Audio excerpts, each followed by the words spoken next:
आज एक दिन पैसा देवे कले रनिया मालिक होते होखे का करी अब का हुई। हाँ जी, हमहू तो उहे सोचतानी, चाहत ना रहे उधार पैसा लेके घर बनवाओ, कहाँ से दिया आई। हाँ हो, डर ला तो कोई आवत मत होखी।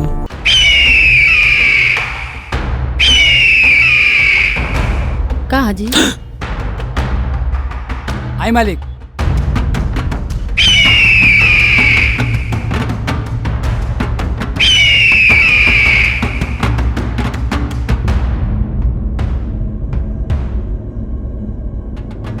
करे आजे न कहले रहे है पैसा दे के,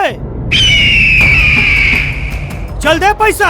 मालिक पैसा नहीं मिल पाल, कल सुबह हमरा पूरा पैसा दे दे। कल देबे? हो मालिक। कितना टाइम लेबे रे हमसे? मालिक कहीं तब्बे के छोड़ के कहीं। रुक जो एक मौका के और दसू।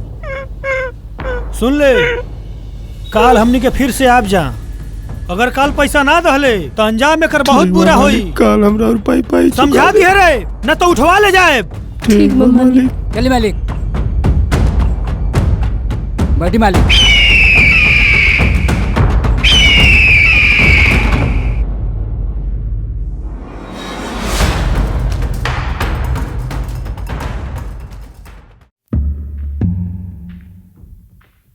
ए जी अब का होई? चलो हमारे एगो बचपन के दोस्त बा, उहे हमनी के मदद करी।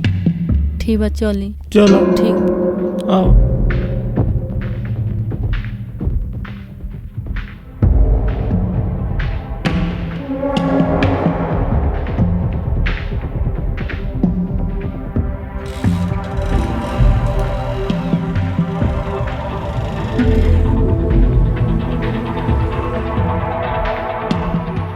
हई घरवा हो कि हई हो, लागत आई है हो।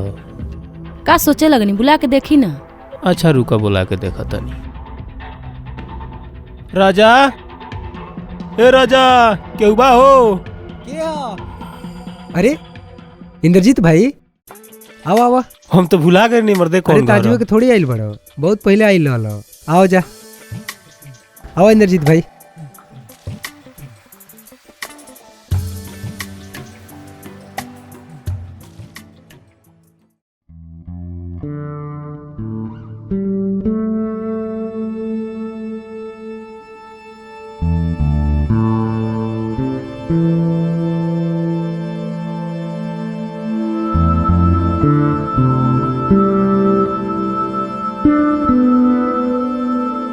का भइल इंद्रजीत भाई, का देखत रहो? ना ही कुछ देखत नहीं की।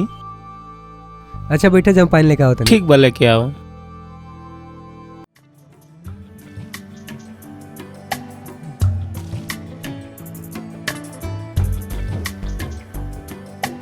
कहाँ बाड़ू हो? हाँ हमारे वो दोस्त आइल बाटे, तनी पानी पिए के ले चलो। ठीक बा चली। आओ जल्दी चलो।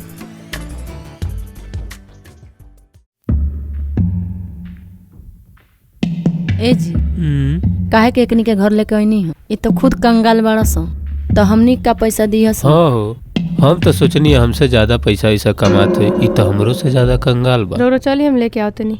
जा जल्दी से ही हो। ठीक बा। ना एकनी के घर द्वार सही बा, ना एकनी के वेशभूषा सही बा, कितना घिन बरत है जा। छी छी। हाँ सही कहत। अब चुपचाप चली, एकनी के बर्तन में पानी पिए वाला नहीं खे। तनी अपन स्टेटस देख के भी यार दोस्त बनाओ करी। का भलजी चली? रुक, धीरे बोलो, सुन ली हवे। कोनो भी अंडू पंडू के अपन यार दोस्त बना लेनी। है देखा तनी घर द्वार कैसन बा, चुपचाप चली। हाँ हो, रुका राजा भाई से कह दी। ए चली हो ने। हाँ तो चला चली चला। कहीं मुंह उठा के चल देनी, ई ना देखी नी कैसन बड़ा सा कैसन ना। अरे अब रहे भी तो चला, आ बैठो। चली, कोनो के घरे चली आवे नी, बेइज्जती करा के रख देनी।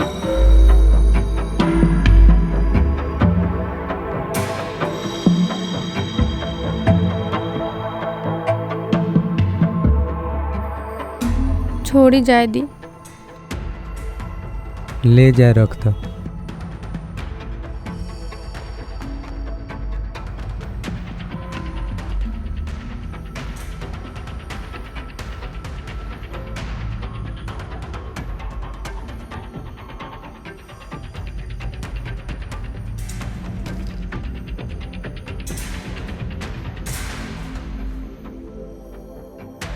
यार अब का होई हुए एगो उम्मीद लहू टूट गई। तो रौरे नु अपना यार घर लेके गए रहनी हो।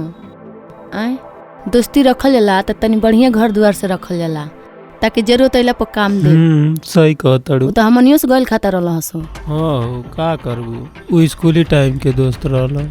हम कहीं अमीर होई, उ हमनियो से गरीब निकलल। चली अब देखी का होला बिहाने, देखी का ऊपर वाला लिखले बाड़ो। हाँ चल जौन होई तौन देखल जाए।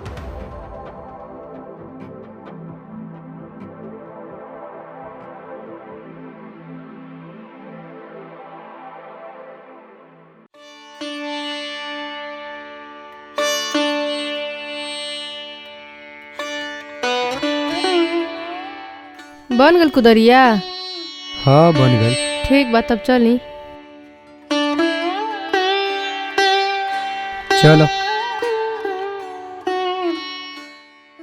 मुझियो झुरा गई लोग। चलो आज बांध दहल जाए।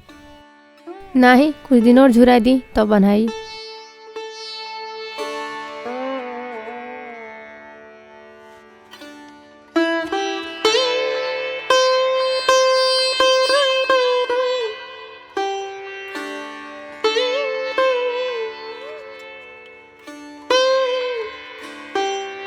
इतना खर हो गइल बा कि कुदारी चलते नहीं थे। हाँ सही कहतनी, ट्रैक्टर बोला के जोतवा दी, हाथे से कैला मान के काम नहीं खे। चलो कहाँ पैसा भी ट्रैक्टर बोला पावल जी, जितना हो तो उतना कइल जाए। ठीक बा।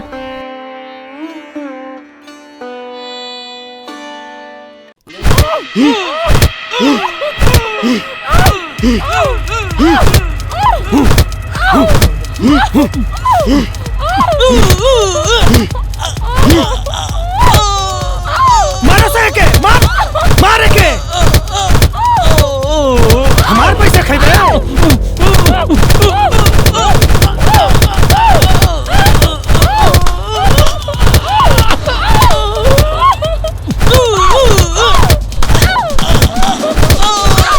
रुको सरे।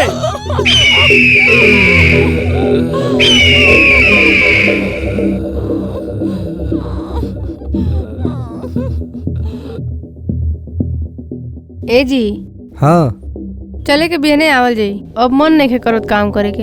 हाँ चलो हमहू के भूख लाग गइल बा। चली तब। चलो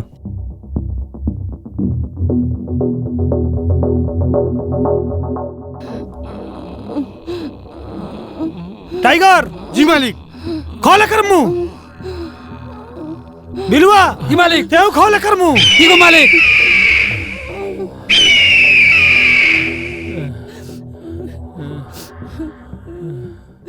अब बताओ पैसा कब देवे हमार? महीना मिले पैसा नहीं गया मालिक, कुछ दिन का मोहल्ला दे दी, हमरा और पाई पाई चुका दे मालिक।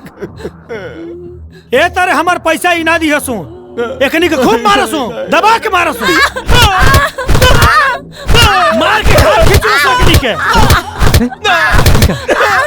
राजा बचाओ हमनी के। रे कौन हम सरे तो निके? का बिल मालिक, काहे लोनी पकड़ले बनी? का कसूर बा लोनी के? ई हमार 50,000 रुपया ले लेबा और ओकर 50,000 रुपया ब्याज भइल बा। एकर भरपाई कौन करी? अगर ई आज हमार पैसा ना दी तो एके हम मुआ देब। अच्छा ठीक बा साहब, आज लोनी के छोड़ दी और हमके कुछ दिन के मोहलत दे दी और पैसा हम चुका देब। अच्छा तते देबे? हम मालिक हम दे। कितना दिन के मोहलत दी तो के? 2-3 महीना के। ना मालिक विश्वास मत करिए करा पर 5 साल तो ई दौड़े लसिया, 10 साल ई दौड़ाई। हाँ सही कहतड़े, यो हमनी के दौड़ा सकेला।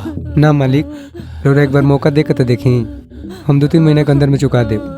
ना ना, अगर तोरा एकनी के ले जाके बा तब 1 लाख रुपया दे और ले जो एकनी के। इतना जल्दी 1 लाख रुपया? अब का हुई, कैसे छुड़ाइए लोग के? ए जी है गहनवा दे दी सब।